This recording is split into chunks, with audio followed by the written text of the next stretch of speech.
Hello everyone, this is Warhawk Beyond 2040 and welcome to another edition of the Flash Season 9 review series. And today I'm going to be talking about Episode 11, A New World Part 2, The Blues, which I have just finished watching. And this episode, although it's had some very good strong moments, I'm afraid to say I felt this episode was kind of a bit of a letdown compared to the previous one. And for those of you who know already, this is part two of a four-part series finale called A New World. And I thought part one was absolutely fantastic. One of the best episodes of season 9, and definitely up there with the return of Oliver Queen. And as I said in the previous review, I felt like I got my old show back, the show that I love so much. And Barry Allen was in the main lead, and we were taken back to basically the first episode. It was just epic, and I was really looking forward to seeing part two of this four-part series finale. And yeah, it just wasn't that good. And Barry Allen was largely absent in this episode. The most he appeared was a total of 2 minutes. He was hardly in this one. You know, I've said previous times that Barry Allen has been taking a backseat to his own show. This time, Barry Allen didn't take a backseat to his own show. He just wasn't in it to take a backseat. That's even worse. And, as I said before, this is supposed to be the series finale of the show, 4 parts. And, we got off to such a strong and epic start. And then we get to this. What happened? I thought I'd got my old show back. But, however, I can't completely condemn this episode. There were some good, strong points. And, we're building up to, the grand finale. No pun intended. So we've got 2 more parts to go. Part 3 and Part 4. And, as I said before, season 9 is supposed to be the final season of The Flash. I fully expect to see every episode bringing its A game, epic storytelling, and just top episode after top episode. Yeah, I don't know really. We've only got 2 episodes more to go, so there's still hope. But this episode focused more on Team Flash, and quite frankly, not since the days of Cisco and Harrison Wells, who in my opinion were, one of the strong focal points of the show and, you know, 2 major cornerstones. This version of Team Flash, by and large, is pretty weak. I mean, if you go back to the very beginning, Cisco, Harrison Wells, Caitlin, Joe West, Barry Allen. I would say Iris West, but she was more of a reporter, so that stuff didn't come till later. But just listen to those names right there. That's pretty strong. This one, on the other hand, not so much. I love them all individually, but together, maybe not so much. But I don't know really. If this season had maybe 20 or 23 episodes, an episode like this would have been welcomed. Maybe not loads of episodes, but yeah, 1 episode, like a spotlight episode where Barry's not in the episode as much. Yeah, I probably would have forgiven this, but this keeps on happening all the time and it's getting seriously old. And, I just wasn't impressed with this one. But it wasn't completely bad, I must say. It had its strong points. So as always, I'm going to give a quick recap of what's happened so far, and then after that, we're just going to get straight into talking about episode 11. So, as we saw previously in A New World Part 1, The Reunions, we saw Barry Allen transported back to the past to the day that his mother died. And he got to meet his mum and dad, who are both alive and well, and he ran into the original Eobard form, not the one wearing the face of Harrison Wells, but wearing his real face. and we learn that Eobard Thawne has gone back in time to kill Barry Allen when he was a child to prevent him from becoming the Flash. So these two went back and forth with one another, and we saw them go back to basically the first episode. And we saw the two of them go at it, and we learned that Nora's death is a fixed point in the timeline. So no matter what happens, Nora Allen is destined to die. And we see Eobard Thawne trapped in the past and loses his powers. Now, very good stuff, but the ending was what puts the cherry on the cake. We see a man who looks very much like Eddie Thawne. For those of you who remember, Eddie Thawne died at the end of season 1, and he's going by the name Dr. Malcolm Gilmore. So we see him working at Mercury Labs.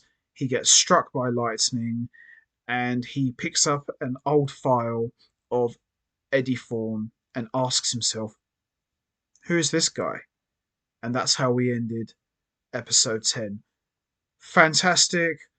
As I said already, one of the best episodes of season 9, and it was an absolute classic. That kind of set up for Eddie Thawne slash Malcolm Gilmore to become Cobalt Blue.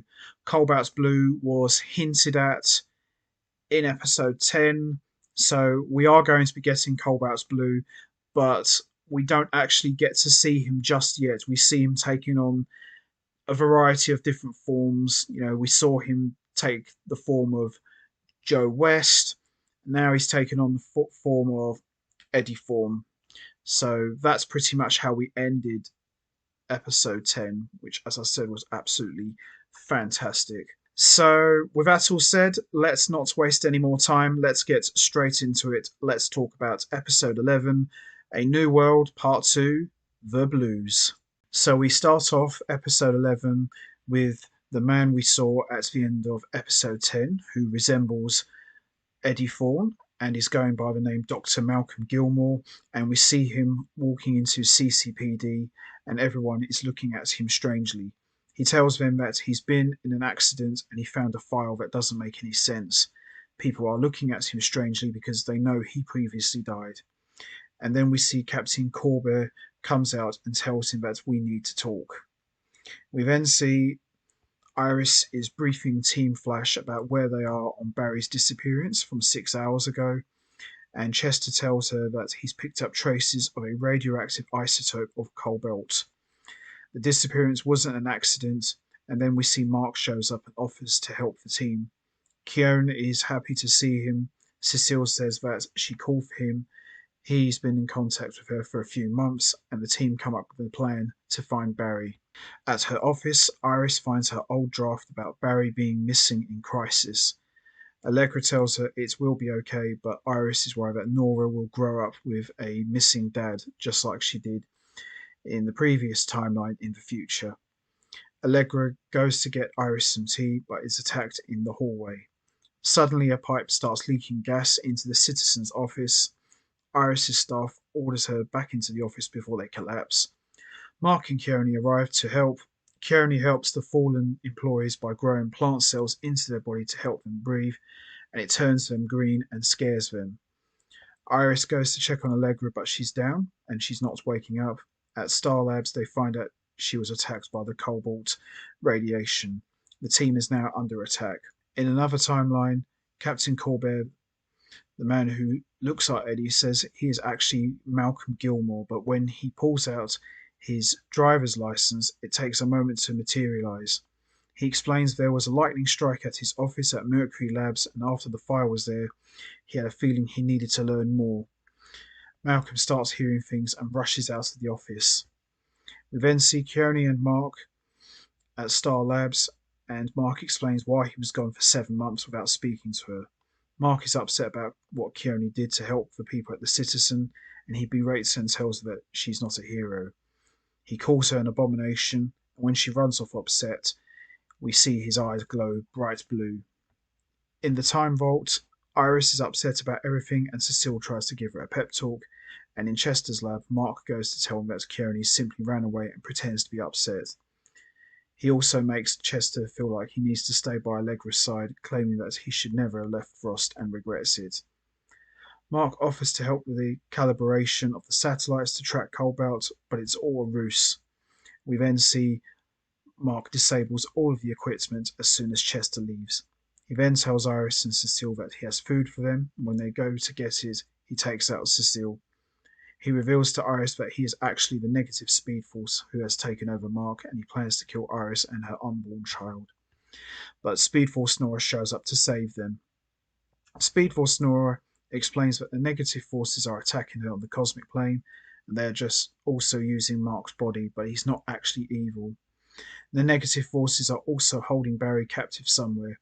She says that Kearney can help them. In another timeline, Malcolm gets memories of Iris.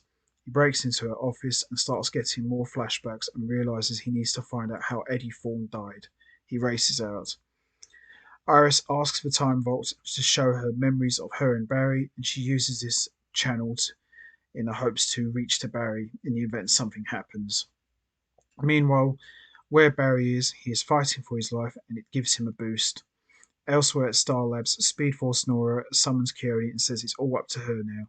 Kearney is inhuman, and that's the point. She needs to embrace that. Her power is that she is connected to literally everything living, and she needs to embrace it or everyone else will suffer. Chester gets the scanner working and traces things to Caitlin's apartment. Kearney has gone there to deal with Mark. Kearney gives the negative Speed Force one more chance to leave Mark alone, but it refuses. She'll have to kill Mark because while he has the crystal, he's in charge. Kearney says she's removing the crystal. She does so and turns Mark into a pile of ash, but then reconstructs him crystal-free. However, when Kearney goes to pick up the crystal, it vanishes. Wow, this is pretty dark moment this was. In the Time Vault, we see Iris goes into labour as she makes her way to the lab. Barry shows back up just in time, and they head to the hospital where Barry explains that he ended up to the place where his mother was murdered and he found peace seeing his parents once more. While Iris goes into labour, the team debriefs. Mark decides to go hunt for the crystal to prevent this from happening again. Mark talks to Kearney and asks her what she is, and she says that she's a goddess. She thinks she will have to leave everyone because her purpose is bigger than all of this. However, as they're talking, Barry suddenly disappears yet again. In the other timeline, Malcolm frantically digs up Eddie's grave. The police captain tries to stop him, but he tells her that he must do this and starts laughing maniacally. He opens the coffin and finds it's empty.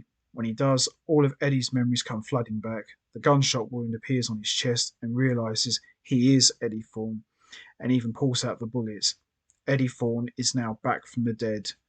And that's how we end episode 11. As I said, although this episode had some good strong points, it's kind of felt like a bit of a letdown, especially after episode 10, which, as I said, was absolutely fantastic.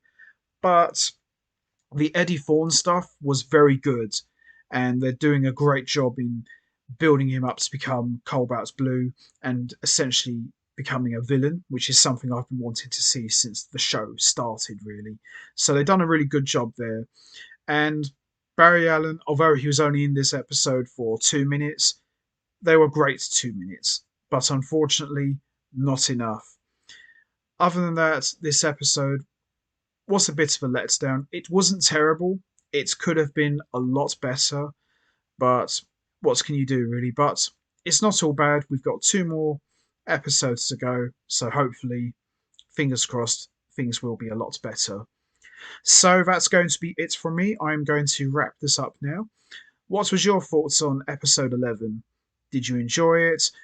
What was your thoughts on seeing Eddie Thorne back from the dead? How do you think he's going to become Cobalt's Blue? What plans does he have now that he's got all of his memories back? And also, where has Barry Allen disappeared to now? Will he end up in the timeline that Eddie Thorne's at, or could he end up somewhere completely different? And what do you think could happen if Eddie Thorne and Barry Allen cross paths? You know what to do, guys. hit the like button, hit the subscribe button, leave your thoughts and comments down below, and I will see all of you next time for another edition of the Flash Season 9 review series, where I am going to be talking about episode 12, which I am very much looking forward to talking about, and hopefully this will be a lot better than episode 11, so fingers crossed. So until next time, take care, everybody, and stay safe. And once again, as always, much appreciated. Thanks for listening.